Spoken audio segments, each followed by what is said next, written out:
จะลุกคนนำเพลงที่ทางการเดินไปนำเสนอนั้นบางว่าคงจะถูกใจในภาษาหลักของหน่อยเอาระยะต่อไปนี้มาฟังสิ่งที่น่าสนใจจะตามการขัดหอกันเลย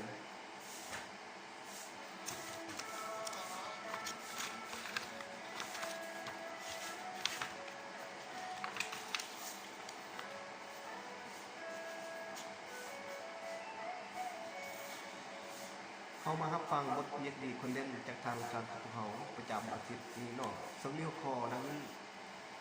เด็บยางที่ดีของกก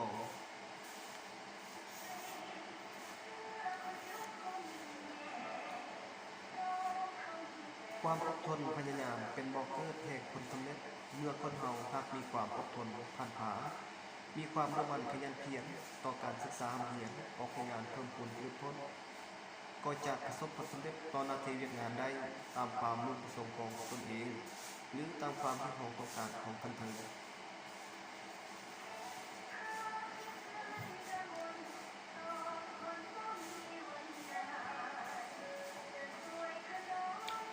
เพราะฉะนั้นดังคำสุภาษิตโบราณที่ว่า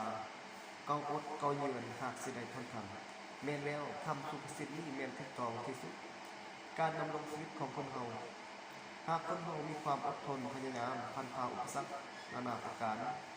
มีความมุ่งมั่นขยันเพียรในการศึกษาเรียนการออกงานเพิ่มพูนผลิตผลต่างๆจึงจะประสบผลสำเร็จต่อหน้าที่เวียกงาน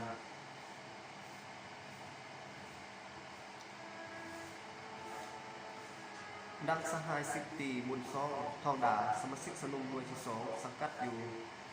หมู่สำนักของหอยที่2ของพันสุนเก่า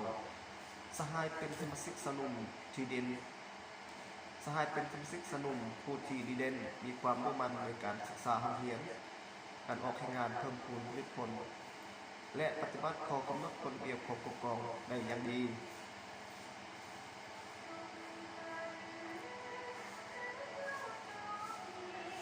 สหาย10 ตีบุญซองทองดามาเกิดเมืองนอนมันมาจากเมืองปักหลายแขวงแสมบุรีสายได้จบการศึกษาเรียนม.ปลายที่เมืองปักหลายแขวงแสมบุรีด้วยน้ำใจรักศาสตร์อันสูงส่งสหายจึงใดเลือกที่จะสวมใส่เครื่องแบบสีเขียวเพื่อรับใส่ประเทศชาติ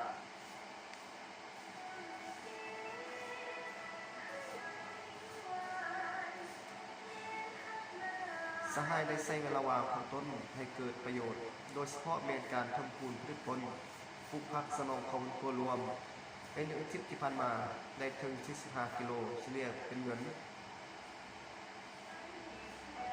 180,000 กีบเลี้ยงเป็ดเลี้ยงไก่และนำเข้าครัวและส่งขายออกทางนอกจำนวน35 ตัวเท่ากับ51 กิโลคิดเป็นเงิน1,500,000 กีบเงินที่ได้จากการขายผักและเลี้ยงสัตว์นั้นแม่นเอาหมุนเวียนเป็นทุนหมุนเวียนและอีกส่วนหนึ่งก็แม่นทอดแห่ไว้เพื่อใช้สอยในชีวิตประจำวัน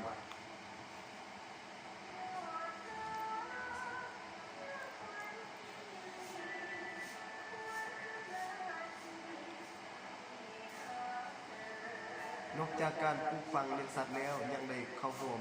กระบวนการต่างๆของกรมกองโดยเฉพาะเป็น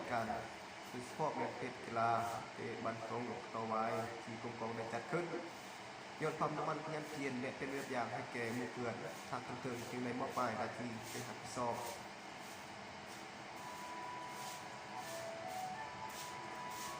โดยแต่งตั้งให้ชายเป็นติดต่อของกองหอยที่2ของพันสิงเก้า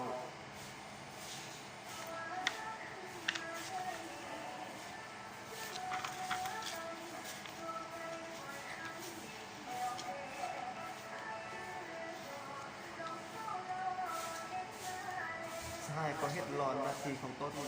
บุกเพื่อนในกลุ่มกองจึงได้ย่องยอสมเสยและยกยอให้สายเป็นนักปกดีเด่นจากอาทิตย์ที่3ของเดือน1ของวันเสาร์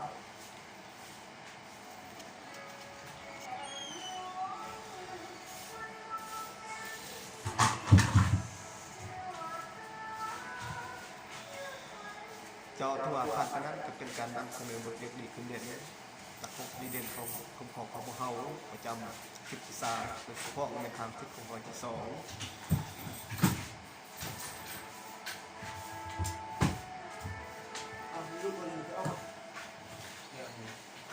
2một phần làm sẽ sai ô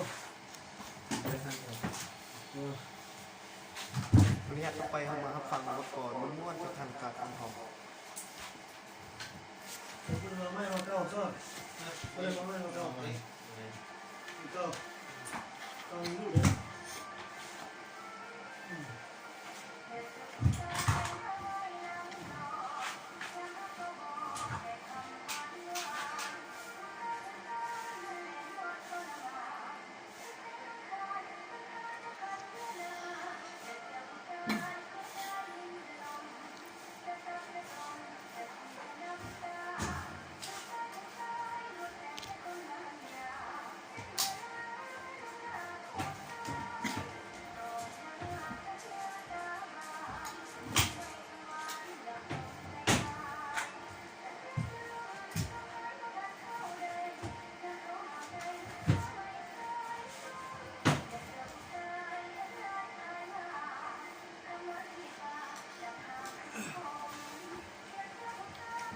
เอามาให้ฟังก่อนที่ยกข้อว่า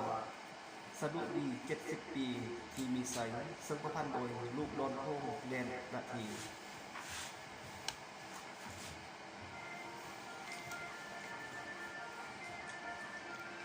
จำป้าบานทั่วบ้านตะการหอมหอมหวนส่วนเซยสมสะลองขึ้นสมหย่อย่อกองทัพลาวใส่ก้าพักนำพาใส่สองไพ่ก็พิมพ์พองยิ้มสะพึ่งเมียนบ่มีอีกแล้ว วันนี้วันเลิศล้ำดวงขามหาไส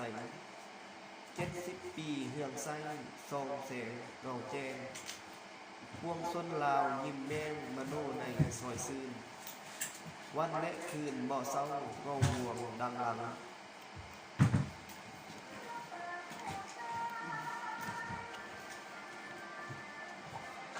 คิดเห็นอดีตครั้งยังฟังลวงในอกดีน้องตกในความมัวมองก็ต้องส่งคำพ้อง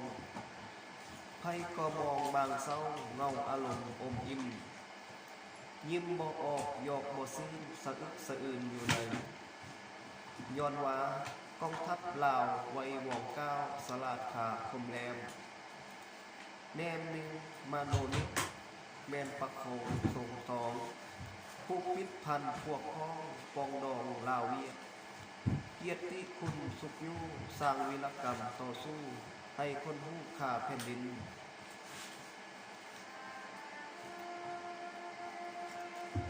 กองทัพลาวเปรียบได้โดยดังแขนขาคือดังดวงตาต้นมวยใส่สองกำ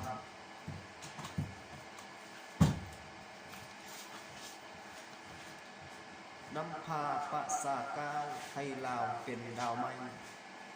พุกขี้เมียงหมอดไม้ใส่เหลื่อมกว่าลังเป็นคือดังเลือดเมื่อเน่าแนบในอกหากคนลาวขาดห้างยอมสละสีวายเสียงเลือกเพียงเงาโลบลาวพงกุลีกระดูกหางเป็นเรื่องลาวหกข้างข้างให้กำให้เทนาเทียมขอเก็บดอกไม้มาลัยโซโยดถวายมวยมอบเยืองแยงยกยืนสนองเสนอให้เทียนตามใต้ไว้พระคุณขามขาย้อนกองทัพลาวนำหน้าสาวภาษาจึงได้ให้เกมพัฒนาให้กองทัพลาวก้าวหน้าแสนสง่าราศีดุจลาตีเดือนเพ่งเพ่งมณีคุณคำสาวลาวจำจดมั่นเป็นทองคำประดับสายศญาติเลือดลางลงชีวิตลงแหลกไวทะลี่ให้แผ่นดินเทนา